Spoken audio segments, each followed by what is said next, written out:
Médiasphère. Médiasphère.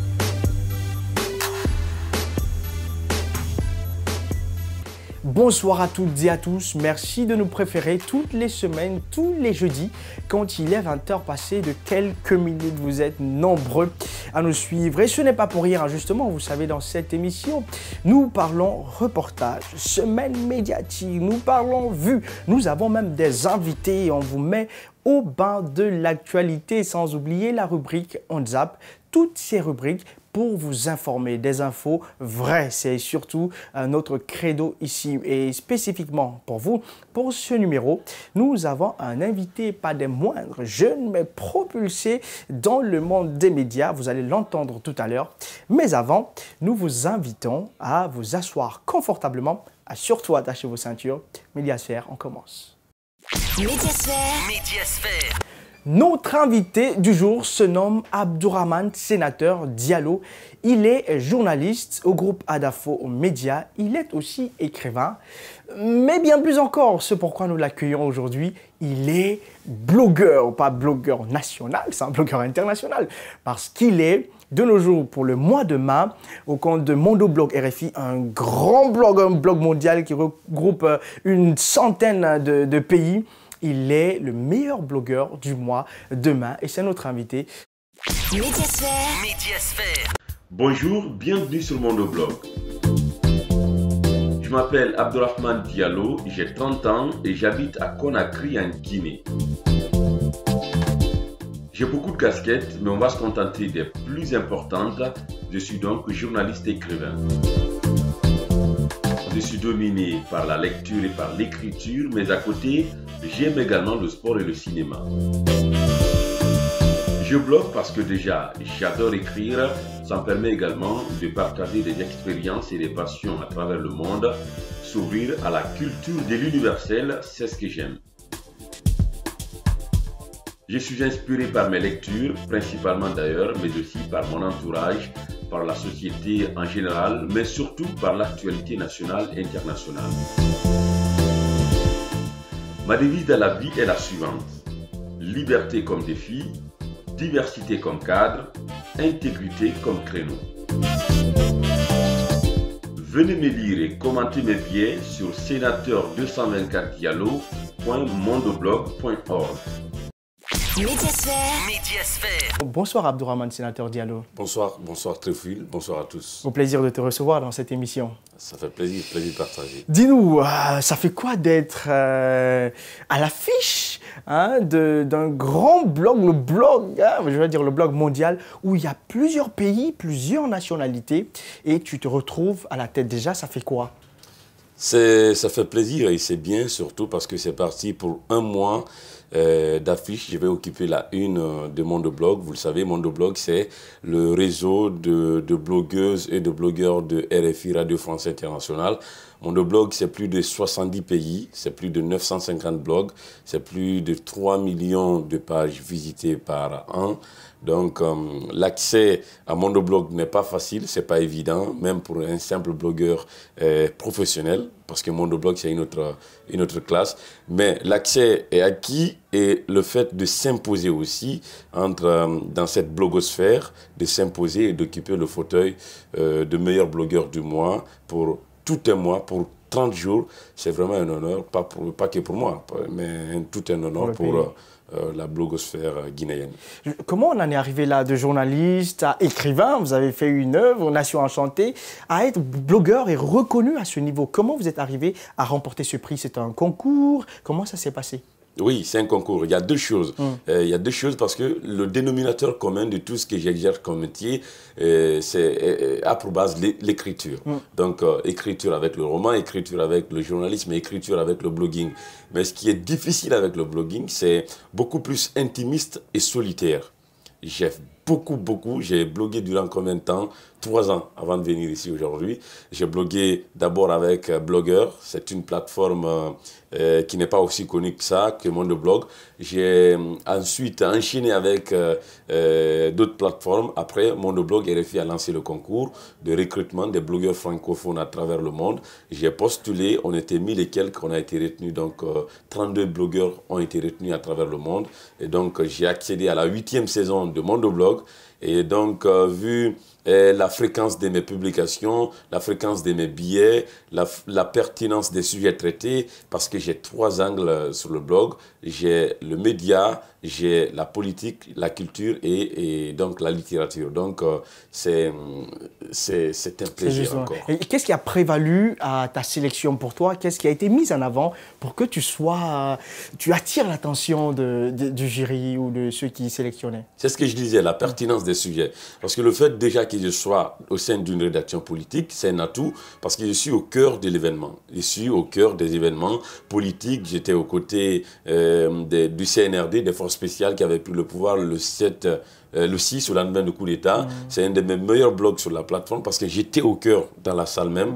Je suis donc au cœur des événements. J'ai les images en direct parce qu'il faut signaler que Mondoblog n'accepte pas d'illustration émanant d'autres plateformes. Si la photo n'est pas de toi, on ne prend pas en compte. Il faut qu'elle soit authentique. Voilà, tout est authentique. Donc, le fait qu'il soit, je disais tantôt, dans une rédaction politique, ça m'aide à avoir les vraies infos, à être en contact direct avec l'information. Et un autre pan de mon blog, c'est la littérature. Le fait que je m'adonne à la lecture des œuvres classiques beaucoup plus longues et qui causent des problèmes aux amateurs de la lecture, que moi, je me fixe pour objectif, par exemple, d'épuiser Victor Hugo et de faire une étude synthétique là-dessus. Ça aide les gens. Et aujourd'hui, j'ai pris l'aventure Marcel Proust, l'un des plus grands auteurs français du XXe siècle. C'est la plus immense des œuvres romanesques de la littérature française du XXe siècle.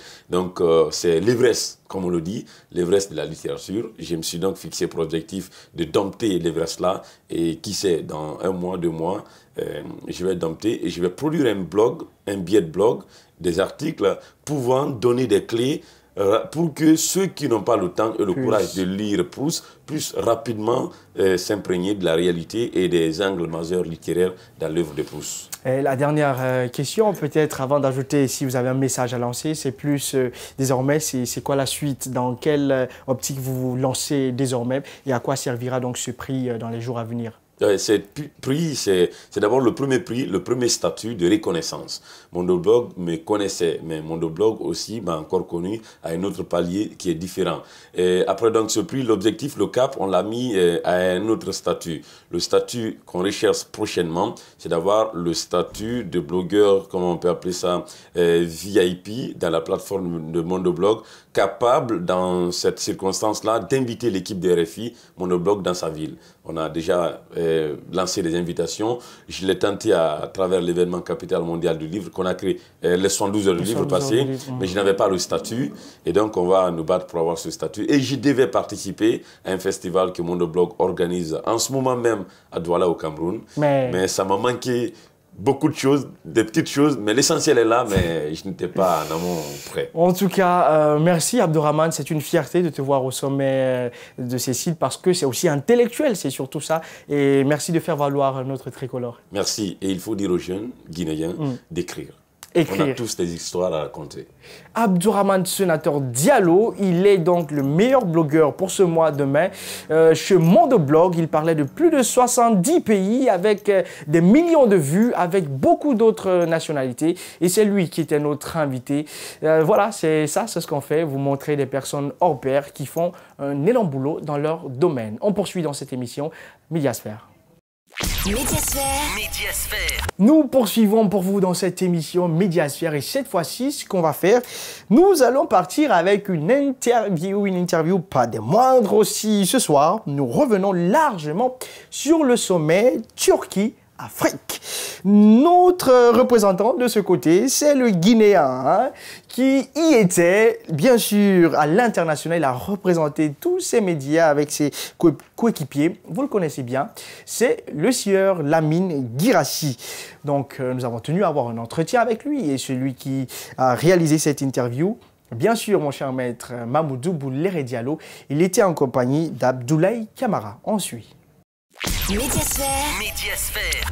Retour sur le sommet Turquie des médias. On reçoit Lamine Girassi qui était l'envoyé spécial ou le représentant de tout le pays à ce sommet. Lamine Girassi, bonsoir. Bonsoir, vous l'errez. Ah. Vous étiez à côté de Turquie pour parler de l'évolution des médias. Vous étiez quelque peu patron des médias dans les différents pays de l'Afrique. Vous représentiez la Guinée. D'abord, quelles étaient les prédispositions que Lamine avait avant de partir? Dans quel état d'esprit il a accepté ce voyage? Dans quel état d'esprit? Déjà, c'était pas du tout facile d'accepter, dans le sens que je venais d'arriver de la France après 2 semaines. Pour moi, c'était un peu prématuré de repartir encore une fois.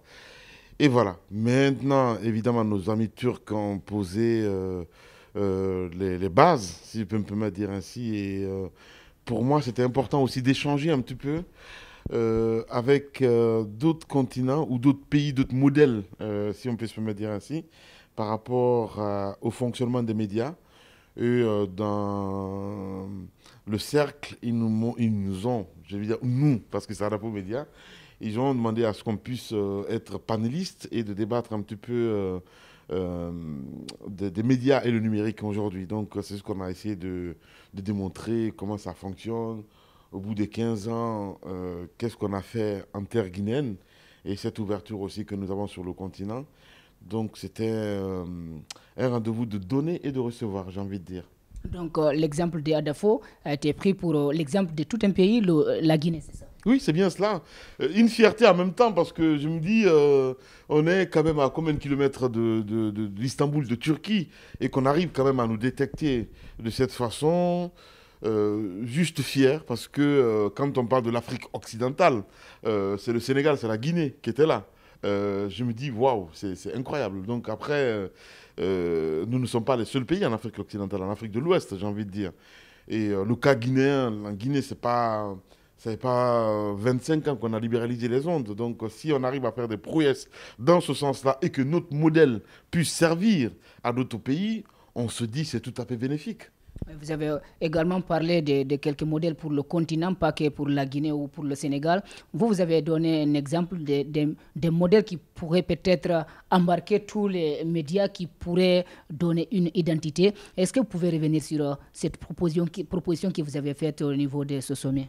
On m'a surtout demandé peut-être d'expliquer comment l'évolution s'est faite et comment on a compris en fait l'Internet dès le départ. C'est-à-dire depuis 2013, évidemment, nous sommes peut-être l'un des seuls médias en Guinée à comprendre que l'avenir se passe aussi sur Twitter, sur Facebook, entre autres, sur YouTube.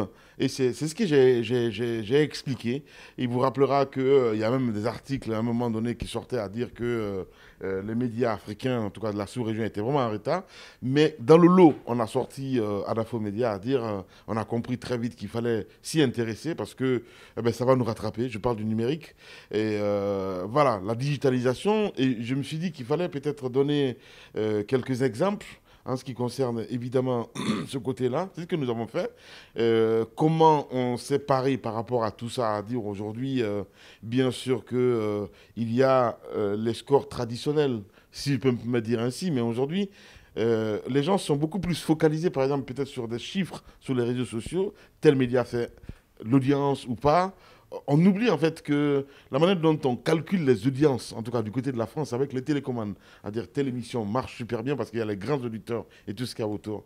Donc dans le pays, sur le continent, à part les sondages, évidemment, des institutions très puissantes, on a du mal en fait à cerner parce que tout le monde se réclame numéro 1, sauf que la réalité, c'est tout à fait autre chose. Donc c'est ce que nous avons essayé d'expliquer, le modèle économique que nous avons aujourd'hui avec, je ne vais pas dire l'invasion, mais c'est tout comme, je vais dire, l'explosion un petit peu du digital. On s'est posé sur l'avenir de nos médias. Est-ce que demain, le téléspectateur va attendre jusqu'à 19h45 pour suivre le 19h45 d'Espace TV, ou est-ce qu'il faut enregistrer maintenant les journaux? Vous allez les mettre sur les plateformes, celui qui veut regarder vient, play, ils regardent. Est-ce que nous, au niveau de la radio, il faut aller avec des podcasts? Parce qu'aux États-Unis, malheureusement, on est parti un petit peu à ce mode-là aujourd'hui. C'est parce que tout simplement, les gens qui consomment les radios aujourd'hui sont des routiers, parce qu'ils font des longues distances, évidemment. Et voilà, quoi. Donc, on verra bien dans 5 ans ce que ça va advenir. Peut-être qu'on a encore le temps, nous, ici. Parce que la radio numérique terrestre n'a pas débarqué, la TNT n'a pas encore débarqué, donc on verra bien. Qu'est-ce que vous, personnellement, vous avez appris de ce sommet? Vous avez partagé votre expérience et votre vécu ici. Qu'est-ce que vous avez personnellement appris? C'est des rencontres, évidemment. C'est cette ouverture au monde. Moi, je pense que c'est important. Des agences que nous avons rencontrées, parce qu'on a du mal souvent, quand on est média en Afrique, souvent, il y a des impositions. Quand je dis impositions, c'est des agences qui vous imposent souvent certaines choses et tout ce qu'il y a autour. Et quand vous utilisez ces images-là, souvent, c'est bloqué sur YouTube. Et ça devient problématique quelque part. Donc, moi, c'est surtout la rencontre avec ces agences-là et cette ouverture, justement, des Turcs à l'international. J'ai trouvé ça incroyable. Évidemment, je vois un petit peu les critiques à dire que c'est un pays qui invite quand même tout un continent. Je me dis, il était temps. Il fallait commencer quelque part. Et ce que j'ai apprécié aussi, c'est que c'était pas politique, dans le sens qu'on n'a pas invité en fait les médias pour les charmer, pour dire oui, le Premier ministre allait être là, le président allait être là et tout ce qu'il y a autour. On était entre hommes de médias et ceux qui font les médias, c'est-à-dire les hommes d'affaires et tout ce qu'il y a autour. J'ai trouvé ça très intéressant. Président fondateur du groupe Infomédia, je vais parler de Lamine Guirassy qui nous a reçus après son retour de Turquie. Et Lamine, merci de nous avoir reçus et de nous donner toutes ces informations. Et c'est un honneur pour Mediasphère. Merci beaucoup. Merci. On va rendre l'antenne à Théophile Fassamano qui va continuer avec d'autres rubriques.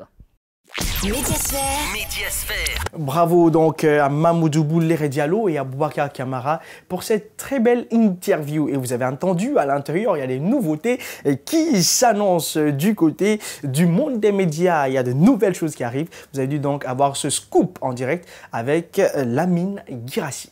Pour parler de l'actualité dans le reste du monde, nous allons faire un tour avec Vu, un regard impertinent de Patrick Menet que nous vous proposons. Alors c'est un regard dans le monde des médias du côté de l'Europe. On s'intéresse beaucoup à cette guerre Ukraine-Russie, les conséquences surtout sur différents pays. Vous allez pouvoir le constater tout à l'heure. On fait un tour d'horizon, bien sûr avec le Tibet, avec le gaz russe et tout ça, ça crée des petits problèmes. En tout cas, on vous permet de le voir avec tous ces médias du côté de l'Europe. Mediasphère.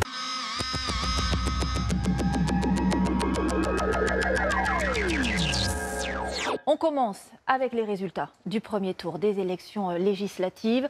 Voici les 5 premières forces du pays. La majorité présidentielle ensemble arrive en tête avec 25,75% des voix. Le journal Le Monde a fait son propre décompte et donne l'alliance de la gauche très légèrement en tête avec 26,10% contre 25,66% selon les chiffres officiels. À quoi tient cette différence? Au fait que plusieurs candidats affiliés à la NUPES en Outre-mer et en Corse n'ont pas été comptés comme tels.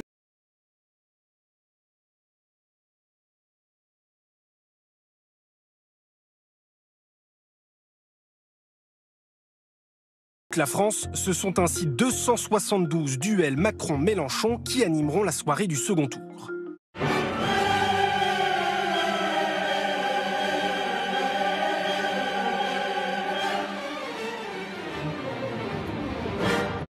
savez qu'il y a Mélenchon ou moi? Vous voyez ce qu'il dit sur les policiers?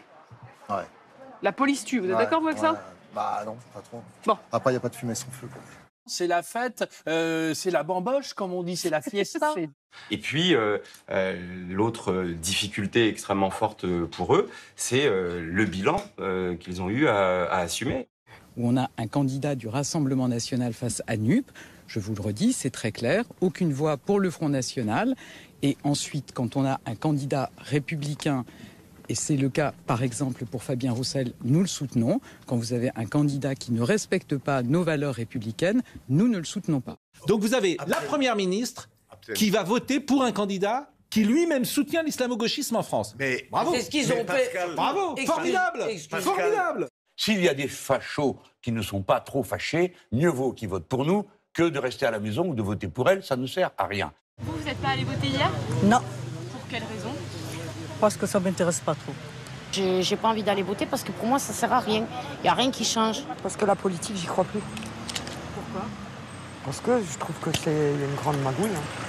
Mais en fait, c'est très simple. Ton cerveau, tu le mets en marche et tu mets toutes les solutions possibles. Et tu réfléchis à comment récupérer des trucs, bam, bam, bam, à qui parler. Et en fait, tu places tes jetons dans ta tête. Ah ouais. Moi, je crois que j'ai 0 jeton dans ma tête. Le Qatar, synonyme du plus grand gisement de gaz naturel au monde, a choisi un Français pour produire encore plus. Il s'agit du plus gros investissement de Total Energy jamais réalisé dans le gaz naturel liquéfié au Qatar. Alors pour la France, est-ce une opportunité de se passer du gaz russe? Total Energy va prendre une part de 6,25% dans le projet. Un investissement de 1,9 milliard d'euros. Un point sur le prix des carburants. Le litre de gazole est repassé au-dessus de la barre des 2 euros. 2,07 € en moyenne. Prix inchangé pour le samplon 95, 2,09 €. Investir sur le gaz à l'étranger, comment dans le même temps la France peut-elle respecter ses engagements de réduction d'émissions de CO2? Impossible selon Greenpeace. C'est encore plus de bombes carbone, c'est-à-dire des émissions qui vont clairement nous mener droit dans le mur en pleine crise climatique. Le texte fait ouvertement référence au thème de la survie.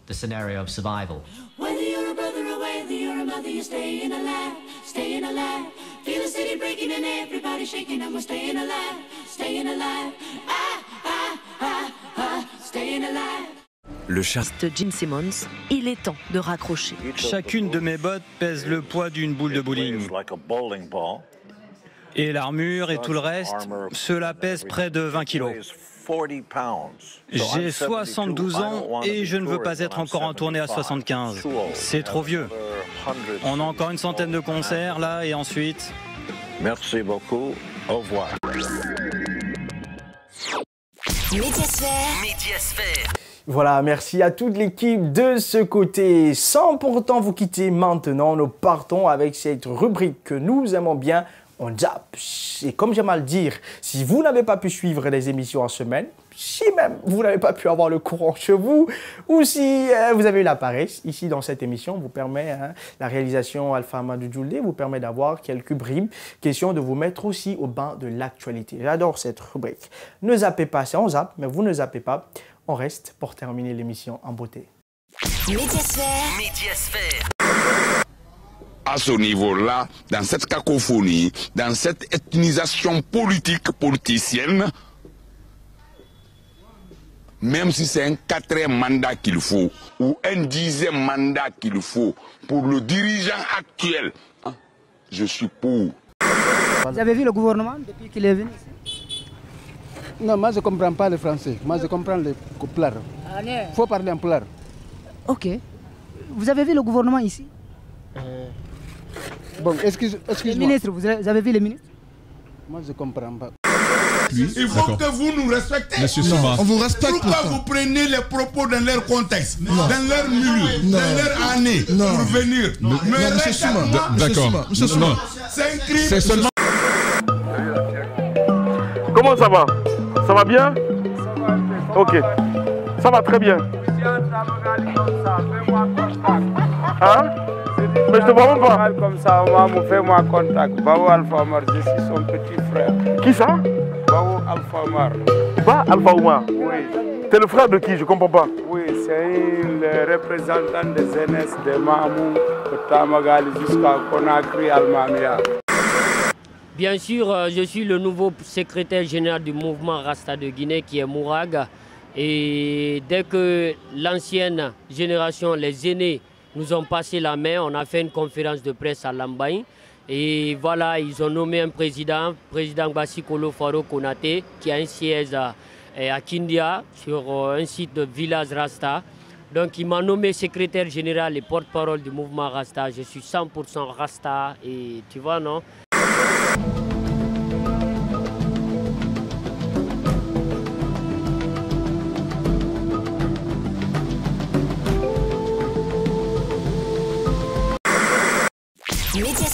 Médiasphère.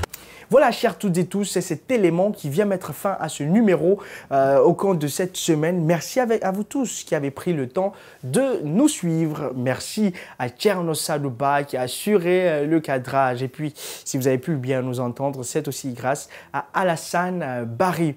Sans pour autant oublier celui qui a réalisé toute cette émission. Lui, c'est Alpha Amadou Julde Diallo. Grand merci à lui, à tous ses reporters. Malik Sangiana, une pensée pour lui, il est malade. À Mamoudou Boulere Diallo, merci à lui et à notre invité Abdourahmane Sénateur Diallo. On se donne rendez-vous la semaine prochaine. Prenez soin de vous, où que vous soyez. Restez sur Espace TV. Nos programmes sont et demeurent les meilleurs. Au revoir. Médiasphère. Médiasphère.